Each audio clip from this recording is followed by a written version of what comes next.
ভারতীয় জনতা পার্টির এই যে আমাদের যে মণ্ডল প্রশিক্ষণ বর্গ, এটা আমাদের প্রতি বছর হয়, গোটা দেশই হয় এবং আমাদের কেন্দ্রীয় কমিটির নির্দেশ অনুযায়ী এই মণ্ডল এবার ত্রিপুরা রাজ্য হচ্ছে। আজকে আমরা আগরতলা ৬ আগরতলা মণ্ডলে রয়েছি।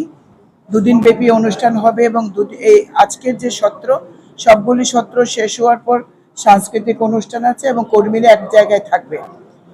বার্তাটা হলো যে কার্যকর্তাকে ভারতীয় জনতা পার্টির যে বিচারধারা, ভারতীয় জনতা পার্টি যে শুধু রাজনৈতিক দল নয়, একটা আদর্শ ভিত্তিক নীতিনিষ্ঠ একটা রাজনৈতিক দল, সেই বিষয়ে সমস্ত কর্মীদেরকে প্রশিক্ষিত করে ভারতীয় জনতা পার্টির সংগঠনকে আরো মজবুত করা এবং কার্যকর্তাদের মধ্যে যাতে বসুধৈব কুটুম্বকম, আমরা প্রত্যেকে একে অন্যের, আমরা আত্মীয় আত্মার সম্পর্ক কার্যকর্তা নির্মাণ করা ভারতীয় জনতা পার্টির লক্ষ্য।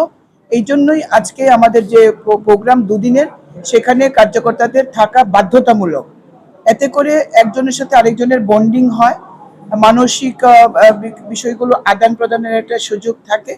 এইভাবে গোটা রাজ্যের মণ্ডলগুলিতে ৭টি মণ্ডলে এই অনুষ্ঠান করে আমরা একটা বার্তা দিতে চাই, we are all United, we are for the party.